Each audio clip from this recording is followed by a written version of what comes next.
देश में कोरोना की दूसरी लहर का कहर हर गुजरते दिन के साथ रिकॉर्ड तोड़ता जा रहा है। कोरोना के तेजी से बढ़ते मामलों को देखते हुए केंद्र और राज्य सरकारों ने सख्त कदम उठाने भी शुरू कर दिए, लेकिन इन दहशत फैलाती खबरों के बीच कोरोना की वैक्सीन को लेकर एक राहत देने वाली खबर भी सामने आई।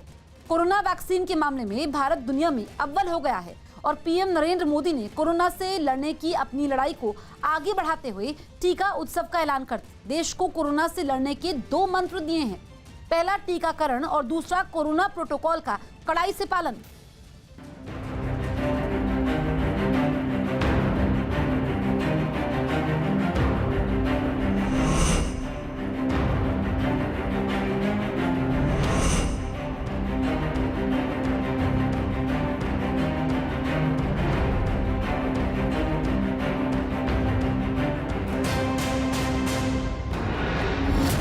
कोरोना की दूसरी लहर का कहर।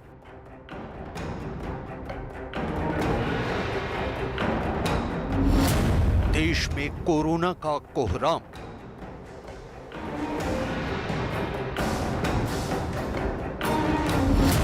चौबीस घंटे में कोरोना के 1,52,879 केस।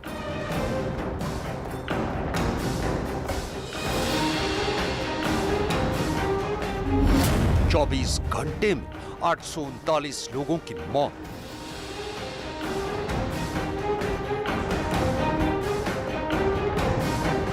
कोरोना बहुत तेजी से पूरे देश को अपनी चपेट में लेता जा रहा है। रविवार को कोरोना वायरस ने महामारी की शुरुआत से लेकर अब तक के सारे रिकॉर्ड तोड़ दिए। तमाम एहतियात, सख्ती और सावधानी के बावजूद बीते 24 घंटे के दौरान देश में 1.5 लाख से ज्यादा नए कोरोना मरीज मिले। हालात हर गुजरते दिन के साथ और भी ज्यादा खतरनाक होते जा रहे हैं और केंद्रीय स्वास्थ्य मंत्रालय के आंकड़ों के मुताबिक बीते 24 घंटे के दौरान कोरोना से 839 लोगों की मौत हुई। कोरोना वायरस के नए मामलों और इस महामारी की चपेट में आने से हुई मौतों की तादाद ने लोगों में जबरदस्त डर पैदा कर दिया है। पिछले 5 दिन से लगातार हर दिन 1 लाख से ज्यादा नए मरीज मिल रहे हैं, जिसने सरकार को बुरी तरह से परेशान कर दिया है। आंकड़े बेहद चौंकाने वाले हैं। देश में अब तक 1,33,58,805 लोग कोरोना की चपेट में आ चुके हैं, जबकि कोरोना से मरने वालों की गिनती 1,59,275 पहुंच गई है। ये आंकड़े चौंकाते भी हैं और डराते भी हैं।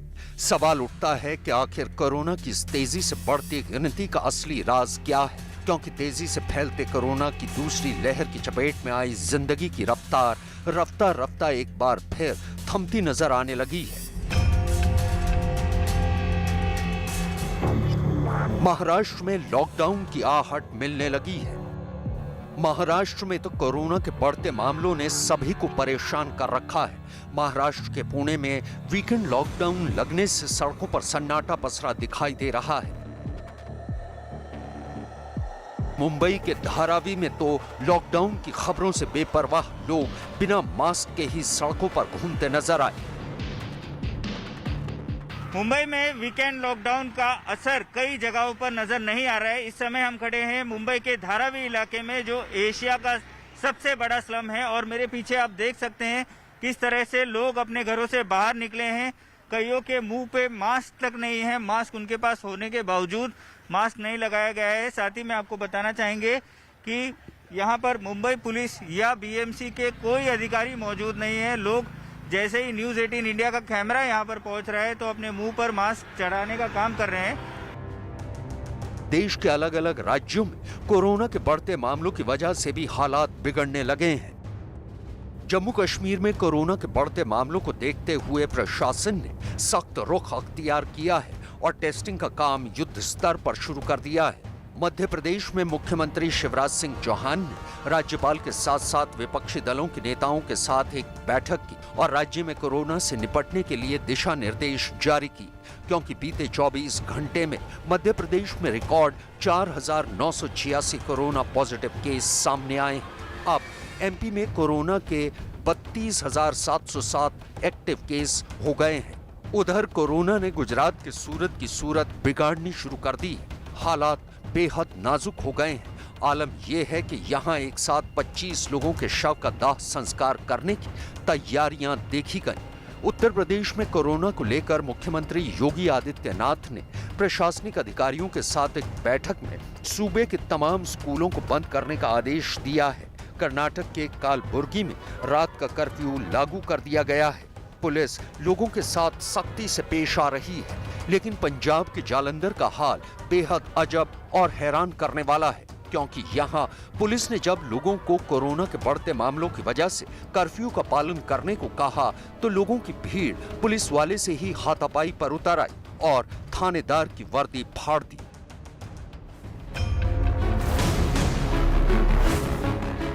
कोरोना के बढ़ते संक्रमण के चलते छत्तीसगढ़ के 14 जिलों में लॉकडाउन लगाने की घोषणा की गई है, जबकि 9 जिलों में लॉकडाउन 13 और 14 अप्रैल से लगेगा। छत्तीसगढ़ के रायपुर में एक इंडोर स्टेडियम में 300 बेड का एक अस्थायी अस्पताल तैयार किया गया है, जो सोमवार से शुरू हो जाएगा। यहाँ कोरोना के बढ़ते हुए मामलों की वजह से सरकार ने ये बड़ा और जरूरी कदम उठाया है। शहर के अस्पतालों में बेड के साथ ऑक्सीजन की कमी देखी जा रही थी, जिसके बाद इंडोर स्टेडियम में बनाए गए अस्पताल में ऑक्सीजन की व्यवस्था की गई है, ताकि मरीजों के लिए ऑक्सीजन की कमी न हो।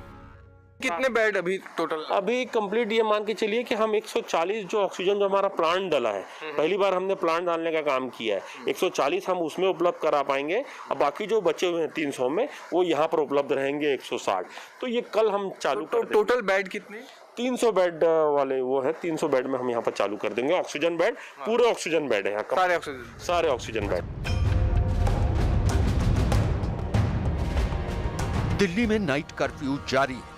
देश की राजधानी में कोरोना के बढ़ते मामलों से सरकार परेशान है। मुख्यमंत्री अरविंद केजरीवाल खुद मोर्चे पर उतर आए हैं। उनका कहना है कि कोरोना को रोकने के लिए अगर कुछ और सख्त कदम उठाने पड़े तो वो पीछे नहीं हटेंगे। दिल्ली में बीते 24 घंटों के दौरान कोरोना के 10,000 से भी ज्यादा केस सामने आए हैं, जिसने दिल्ली सरकार को चिंता में डाल दिया है। लॉकडाउन से कोरोना की गति धीमी हो जाती है। अभी अस्पताल की व्यवस्था हमारे कंट्रोल में है। आपका सहयोग चाहिए। अगर आपका सहयोग मिलता रहा और अस्पताल की व्यवस्था काबू में रही, हमें दिल्ली में लॉकडाउन लगाने की ज़रूरत नहीं पड़ेगी। लेकिन अगर अस्पतालों के अंदर बेड्स की कमी होने लगी और अगर अस्पतालों के अंदर बेड्स नहीं मिलने लगे तो कहीं ऐसा ना हो कि दिल्ली में लॉकडाउन लगाना पड़े। हम दिल्ली में लॉकडाउन लगाना नहीं चाहते, आपका सहयोग चाहिए।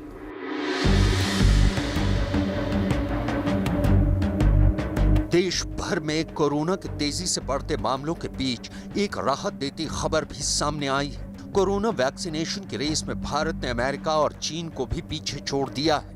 महज 85 दिनों में भारत में कोरोना वैक्सीन लगाने का आंकड़ा 10 करोड़ के भी पार निकल गया। केंद्रीय स्वास्थ्य मंत्रालय ने एक ट्वीट के जरिए पूरे देश को बताया कि वैक्सीनेशन के मामले में भारत महज 85 दिनों में दुनिया में नंबर 1 बन गया है, जहां 10 करोड़ से ज्यादा लोगों को वैक्सीन दी जा चुकी है, जबकि अमेरिका में सिर्फ 9 करोड़ 20 लाख लोगों को वैक्सीन मिली है और चीन में 6 करोड़ 14 लाख लोगों को वैक्सीन दी गई है। प्रधानमंत्री नरेंद्र मोदी ने शायद पहले ही कोरोना की इस दूसरी लहर के कहर को भांप लिया था, तभी उन्होंने देश में कोरोना वैक्सीन लगाने के मामले में तेजी लाने की गरज से 11 अप्रैल से 4 दिनों तक टीका उत्सव मनाने की शुरुआत की, ताकि देश में ज्यादा से ज्यादा लोगों को कोरोना की वैक्सीन मिल सके। जिस तरीके से कोरोना फैल रहा है, तो एक प्रधानमंत्री जी की सोच थी कि आज ज्योतिबा फुले के जन्मदिन से लेकर बाबा साहब के जन्मदिन तक इन दोनों को एक उत्सव का नाम दिया जाए। जितने हम कर सकते हैं, वैसे भी कोई भी जो आता है, अगर उसने रजिस्ट्रेशन नहीं भी कराया और वो आ गया तो उसका वैक्सीनेशन हो रहा है। कोशिश हमारी है कि जितना ज़्यादा से ज़्यादा हम कर सकते हैं उतना करें। कोरोना की इस दूसरी लहर के कहर के बीच सरकारों की तरफ से लगाई जा रही पाबंदियां असल में जिंदगी बचाने के लिए बेहद जरूरी है। कोरोना महामारी के खिलाफ भारत की अब तक की लड़ाई शानदार रही है। दुनिया के विकसित देशों के मुकाबले हम महामारी को न सिर्फ बहुत हद तक सीमित रखने में सफल रहे थे, बल्कि एक वक्त तो लगने लगा था कि भारत इस वायरस से मुक्त होने वाला है। लेकिन कोरोना की दूसरी लहर के दौरान लोगों की लापरवाही की वजह से देश की बहुत बड़ी आबादी इस लहर की चपेट में आती दिखाई दे रही है और इसको रोकने के लिए फिलहाल दो ही रास्ते हैं, एक टीकाकरण और दूसरा कोरोना के कायदे और कानून का सख्ती और ईमानदारी से पालन।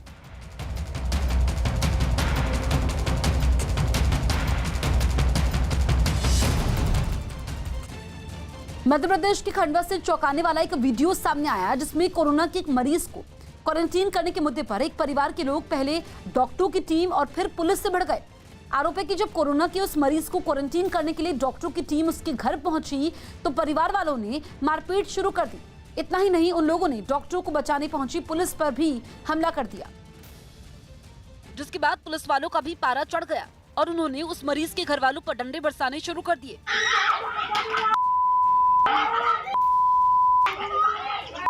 पुलिस ने परिवार के सभी सदस्यों की पिटाई की, यहाँ तक कि महिलाओं को भी डंडों से खूब पीटा, जिसके बाद कोरोना के उस मरीज को उसके घर से बाहर निकाला गया, जिसकी वजह से ये कोहराम मचा। परिवार ने उस मेडिकल टीम के महिला डॉक्टरों के साथ मारपीट किया था, उनको बंधक बनाने की कोशिश किया था। बताया गया कि इस हंगामे में गांव के कुछ लोगों ने भी कोरोना मरीज के घर वालों का साथ दिया, जिसकी वजह से पुलिस और डॉक्टरों की टीम को भी कई चोटें आई। म्यांमार में सुरक्षा बल की कार्रवाई में 80 से ज्यादा प्रदर्शनकारियों की मौत की घटना ने पूरे देश को हिलाकर रख दिया और इसके खिलाफ कई शहरों में प्रदर्शन हुए। 3 दिन पहले ही बागो शहर में सैन्य तख्तापलट के विरोध में प्रदर्शन कर रहे लोगों पर गोलियां बरसाई गई और इस कार्रवाई के विरोध में लोग एक बार फिर अपनी जान हथेली पर रखकर सड़कों पर उतर आए।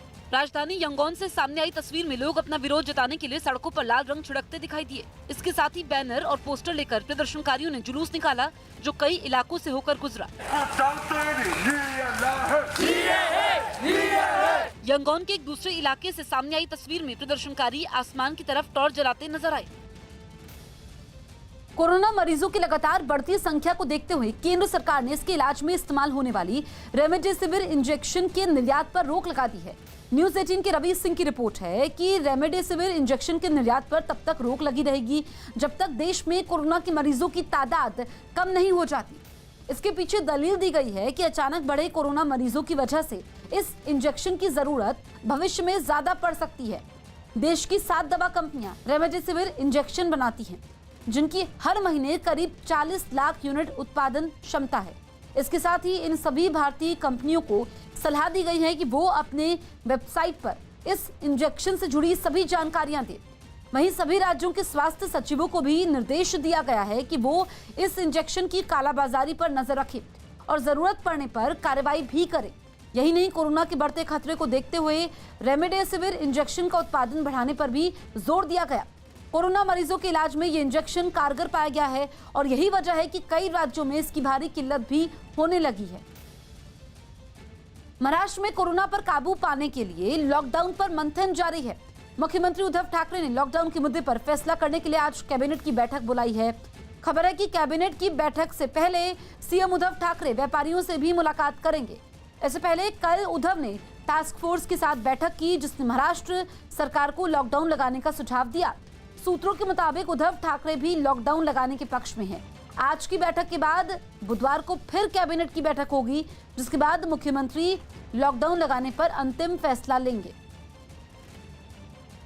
देखिए, टास्क फोर्स के अंदर जितने लोग बैठे थे उनमें खाली कितने दिन लगना चाहिए उसके बारे में एक विचार था, लेकिन सबका एक विचार था कि लॉकडाउन लगना चाहिए, क्योंकि ये जो चेन है इसका टूटना बहुत ज़रूरी है। अगर ये चेन नहीं टूटी तो आगे चल के जो है वो संख्या कोरोना पीड़ित की बहुत ज़्यादा हो जाएगी। उसके बाद में जो है राज्य को संभालना थोड़ा सा मुश्किल हो जाएगा। हरिद्वार में चल रहे महाकुंभ में श्रद्धालु ने गंगा नदी में स्नान किया। सोमवती अमावस्या के स्नान का बड़ा धार्मिक महत्व है। आज कुंभ में शाही स्नान भी है, जिसमें साधु संतों के साथ नेपाल के राजा भी शामिल होंगे। आज 13 अखाड़ों में सबसे पहले निरंजनी अखाड़ा स्नान करेगा और उसके बाद जूना अखाड़े का नंबर आएगा।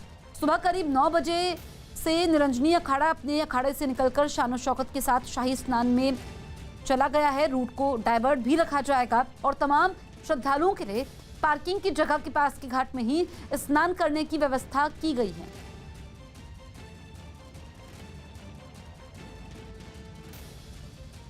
पीएम नरेंद्र मोदी आज पश्चिम बंगाल में चुनाव प्रचार करेंगे। पीएम मोदी 3 रैलियों को संबोधित करेंगे। दोपहर 12 बजे पीएम की पहली रैली बर्धमान में होगी।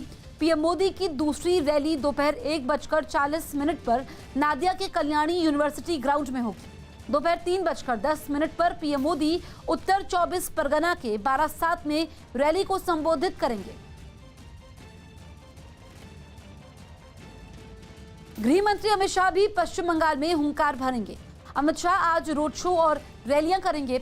अमित शाह आज कलिम्पोंग में सुबह 11:30 बजे रोड शो करेंगे। इसके बाद दोपहर 1:40 पर अमित शाह जलपाईगुड़ी के धूपगुड़ी में रैली को संबोधित करेंगे। दोपहर 3:30 बजे अमित शाह की उत्तर दिनाजपुर के हेमताबाद में रैली है।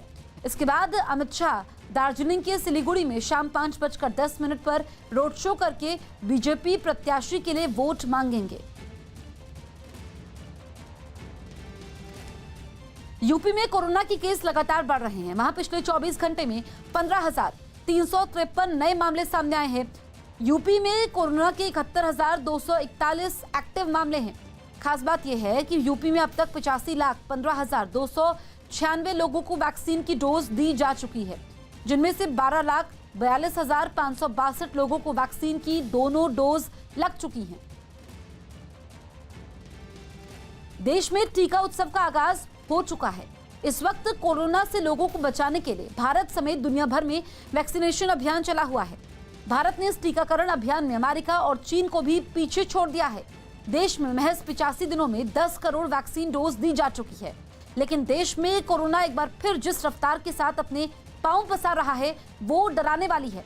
यही वजह है कि पीएम मोदी ने देश में कोरोना वैक्सीनेशन की रफ्तार को और तेज करने का ऐलान किया है।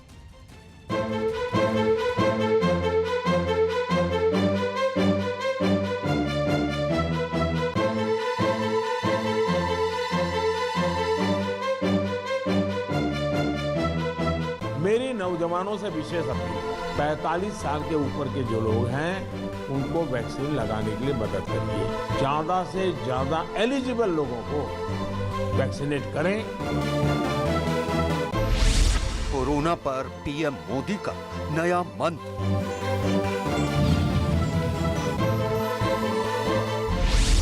पीएम मोदी का त्रिशक्ति सूत्र।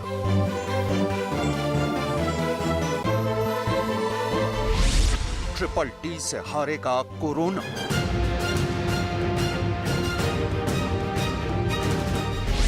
टीका उत्सव का आगाज।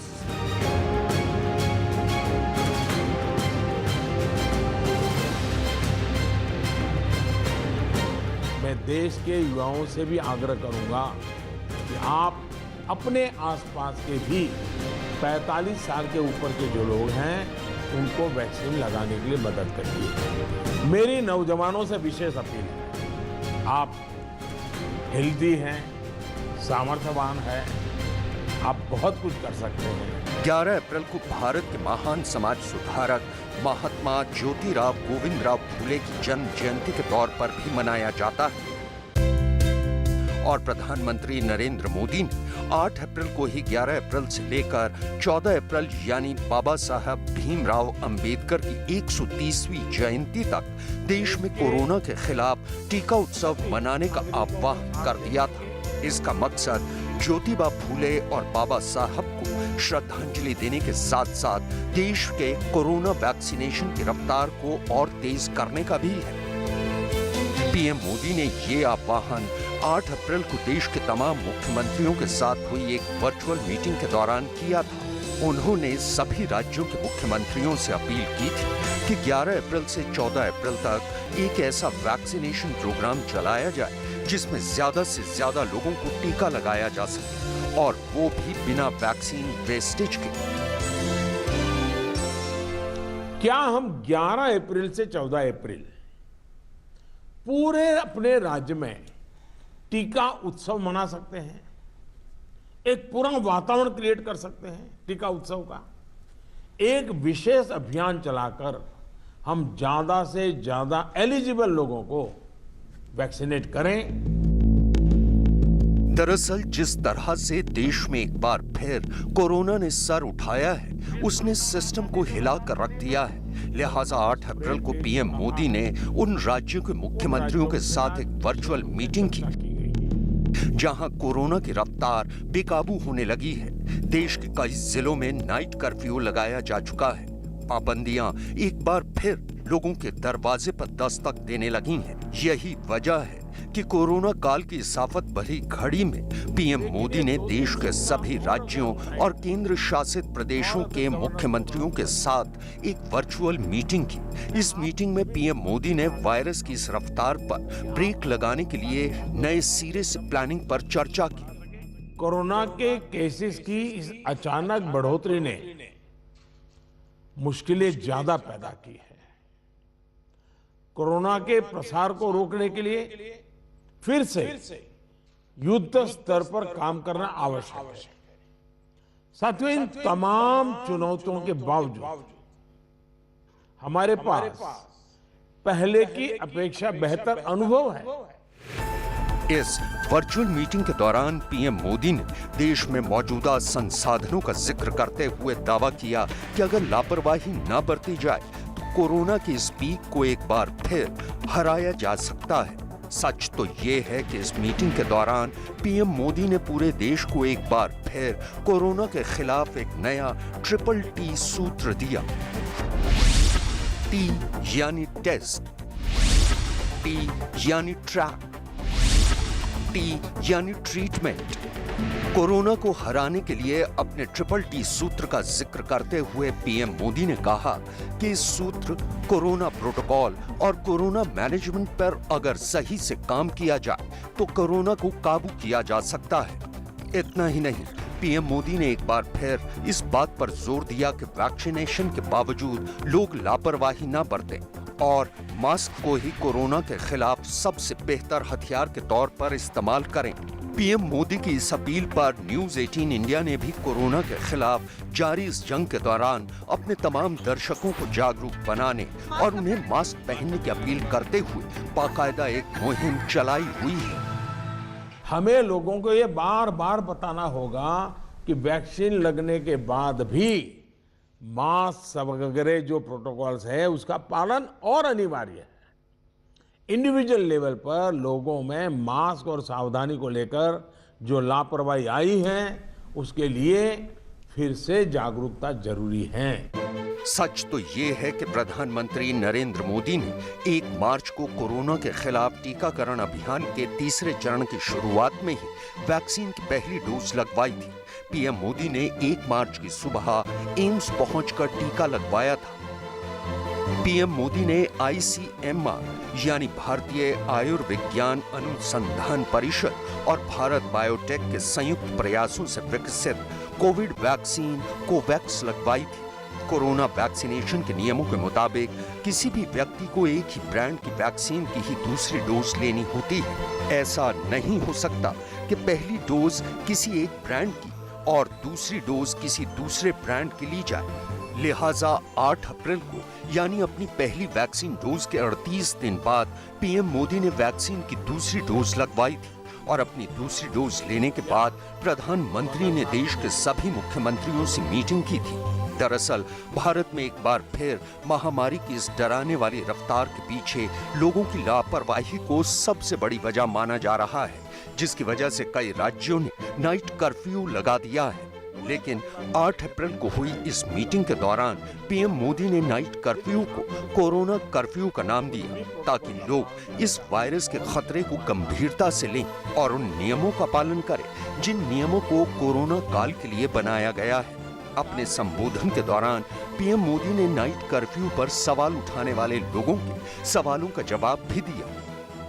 जहां पर रात्रि कर्फ्यू का प्रयोग हो रहा है वहां मेरा आग्रह है कि उसके लिए शब्द प्रयोग हमेशा करें कोरोना कर्फ्यू, ताकि कोरोना के प्रति एक सजगता बनी रहे। कुछ लोग ये इंटेलेक्चुअल डिबेट करते हैं कि क्या कोरोना रात को ही आता है।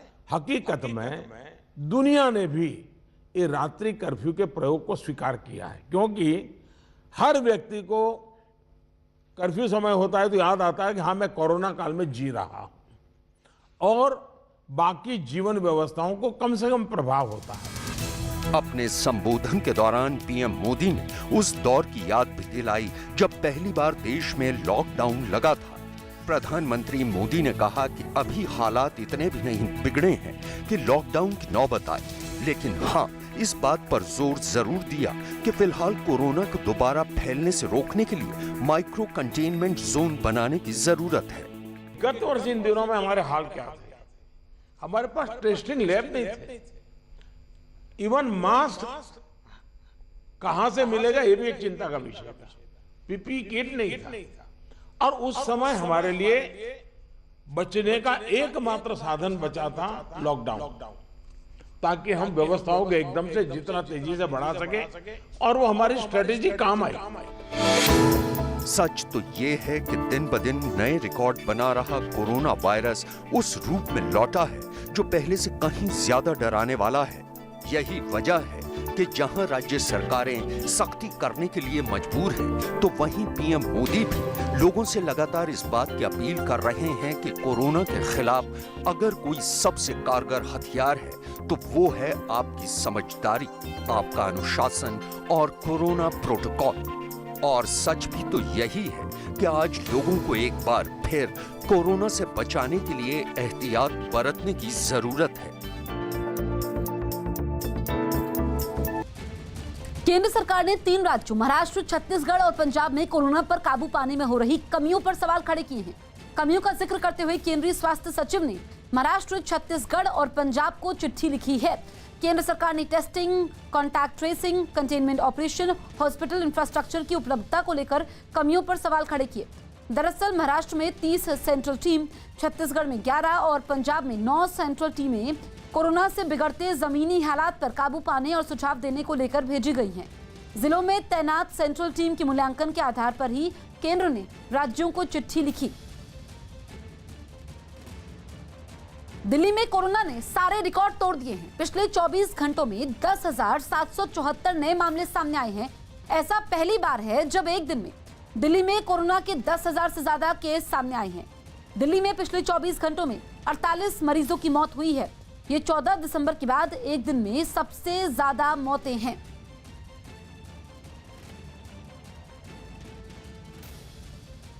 बिहार के किशनगंज के थाना प्रभारी अश्विन कुमार और उनकी मां को हजारों लोगों ने अंतिम विदाई दी। बिहार के किशनगंज के नगर थाना अध्यक्ष अश्विनी कुमार की पश्चिम बंगाल के पांजीपाड़ा थाना क्षेत्र में अपराधियों ने पीट कर हत्या कर दी थी। अश्विन की मां उर्मिला देवी बेटे की मौत का सदमा नहीं सह पाई और उनकी भी दिल का दौरा पड़ने से मौत हो गई। अश्विन कुमार की बेटे ने पूरे मामले की सीबीआई जांच की मांग की है। उन्होंने नीतीश कुमार से भी इंसाफ की गुहार लगाई है। पूरे परिवार के साथ हमारी संवेदनाएं हैं, पूरा विभाग उनके साथ, सरकार, जनप्रतिनिधि, पूरा समाज उनके साथ है। अपराधियों की धरपकड़ भी शुरू हो गई है, काफ़ी गिरफ्तार हुए हैं, कुछ लोगों पे कार्रवाई भी हुई है कर्तव्यहीनता के आरोप में। तो ये काफ़ी दुख का विषय है और जांच शुरू हो गई है और हो रही है, उसमें आवश्यक कार्रवाई बहुत जल्द दिखेगी।